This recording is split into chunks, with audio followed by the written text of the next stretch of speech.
you for to the volunteers that are here that contribute to the policies that come in place for decarbonising. We're hopefully going to be able to dial in Charlie from London. So Charlie Cotton is the director and founder of a company called Ecollective, and he works with a lot of hospitality organisations in actually performing your carbon footprint. So we have him here. Hello, Charlie. Can we hear you? Hello everyone, how are you all doing? I'm hoping that works okay. I'm getting a few waves back, so I appreciate that. I've got 10 minutes of your time, and I'm hoping to kind of talk you through net zero and what carbon is, what's happening with hotels in particular when it comes to carbon. It's a massive topic. I could talk about it for 8 hours, but I'm going to try and condense it all into 10 minutes. And so I'm going to focus on what I think is the most important parts that everyone needs to know about if you work in the sustainability world or in the hospitality world. So the first thing is, what the hell is net zero? There are a few different strategies you could be doing when it comes to carbon. The most famous two would be carbon neutral. So if you're on a carbon neutral strategy, that typically means you are guessing your carbon footprint each year, and then you're paying for offsets of the same amount that you think you're emitting in carbon each year. It's probably the most common form of strategy, but what I want you guys to all realize is that it's not the best strategy your business can be doing. You'll be spending thousands of dollars every single year on offsets, but you won't be treating the problem. You'll still have a carbon footprint next year, in 5 years' time, and in 10 years' time. And if everyone had this strategy, the numbers just don't add up. There are not enough offsets in the world out there to work for everyone. So what I'd like you to focus on is a net zero strategy.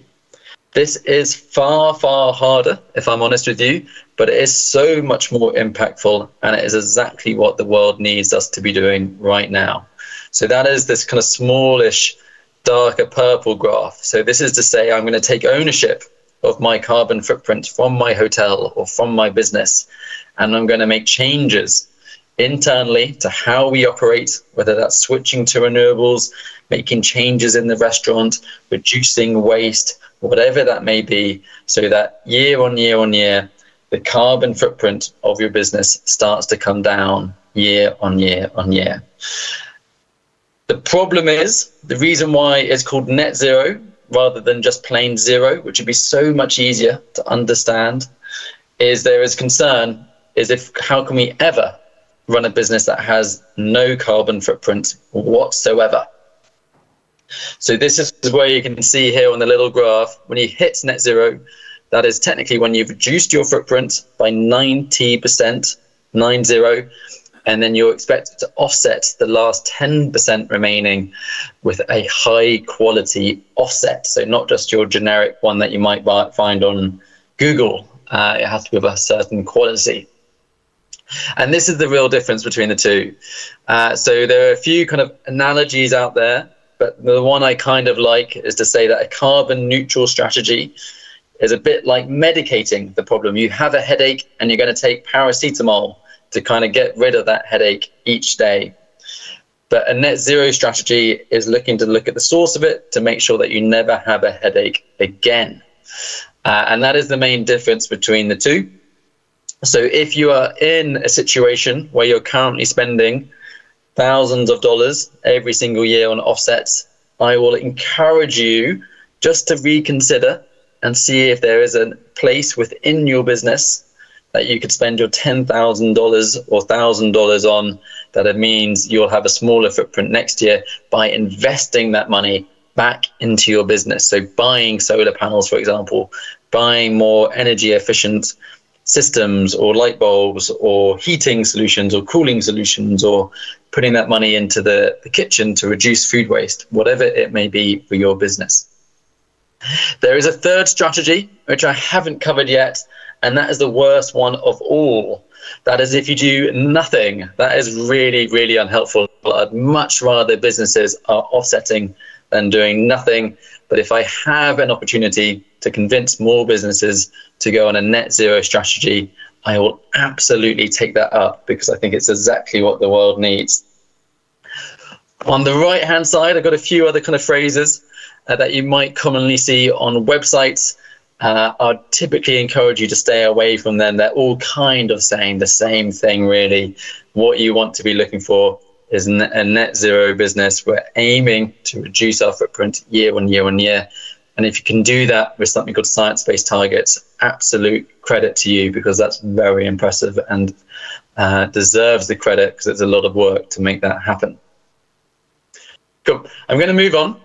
The other part of today's talk is I want you to get obsessed about this, finding out your carbon intensity. It's not the sexiest of names, but it's actually super important. If you want to talk to your CEO, the CFO, and you've only got their attention for 5 minutes, I would be talking to them about finding out our carbon intensity and how we can reduce it. It applies to every single business, no matter what you do. So to work it out, you take your total footprint from your business. So let's say it was a hotel. That would be the carbon from your electricity, from the fuel you use, from business trips that you organize, activities that you might sell, food you might be offering guests in the kitchen. Annoyingly, almost everything has a carbon footprint. But if you work it all out together and then you divide it by the thing you want to sell more of in the next year. So typically for a hotel, they want to sell more nights in the next year. And we divide it by what happened in that same year that we got the carbon footprint from. And this gives us, for a hotel business, the average carbon footprint per room per night score. And it'll be different for different companies. If you were a tour operator and you sold trips around the world, you'll want to be average carbon footprint per customer per night. If you sold cruises, it would be per cabin per night. If you're an accountant and you don't sell bedrooms, yours might be average carbon footprint per $1 of revenue, for example. And this will be the number that you need to start thinking we need to improve year on year on year. It is a very pro-business way to start reducing emissions. It's saying that as you want to sell more and more bedrooms, each night that you sell must come with a smaller and smaller footprint. So it'll go on a journey a little bit like this, and it only has to be small but consistent tweaks year on year on year. It is so easy to feel daunted and to think that it's an impossible task because of the geographic region that you're in. Perhaps your building is really, really old and would need millions of dollars of worth of renovation to make it more energy efficient. But I would encourage you to start. At the moment, the best businesses out there are only reducing their footprint by 5, 6, 7% year on year on year. To make yourself an absolute A-star business when it comes to carbon reduction, is you only have to be reducing your footprint by about 7 or 8% year on year to be best in the class. And you would apply that process year on year on year to reduce it again and again and again. What I find interesting in the hotel world is how different these carbon intensity scores can be. So I'm calling from London. The average here in London is about 10 kilograms of carbon is emitted for every night that one room is used. And this example here is I really want to kind of bring this to life, because the immediate thought of some people in the hotel world is I can bring carbon emissions down, but it's going to come at the customer's expense in terms of luxury. How do we have luxury accommodation with a small carbon footprint? But it's absolutely possible. So this is an example of two hotels in the Maldives. They both charge the same amount per room per night, and it's a lot of money. They both have all of the same amenities available to guests. They have fairly similar-ish reviews as well, but they both have a very different carbon footprint. And the reason for this one in particular is because of how they generate their electricity. One of them uses a diesel generator. Because they're in an island, there's no kind of electricity to plug into. They have to create their own. So one of these hotels uses 5,000 litres of diesel a day, every single day, to keep their customers happy. And that's not a shocking number in that world. That's actually fairly normal, because that's what most hotels in remote locations are doing. But the other one on the right-hand side is now getting cheap electricity from their solar panels that they've got floating on the ocean, which you can't quite see in this picture. So they're getting almost free electricity every single day after they made that initial investment to switch to solar. And as you can see here, the scores are completely different.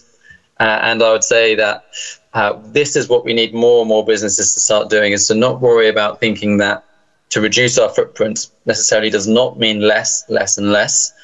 It does in some instances. I'd say it needs less food waste, less just waste in general. But you can have amazing, wonderful properties around the world that have a tiny carbon footprint because they're unbelievably efficient and they're getting electricity in really good places. So that's pretty much it for me, guys. Thank you so much for listening. The last thing I want to do, there's a million ways you can reduce your footprint, but that is the big one, what is on the screen. If you use normal electricity, petrol, diesel, gas, how can you switch those things that use that fuel over to renewable electricity in the next 5 years? If you're a hotel business, that is going to have the biggest impact in reducing your footprint compared to any other change you can make in the next 5 years. So that should be on everyone's to-do list going forward.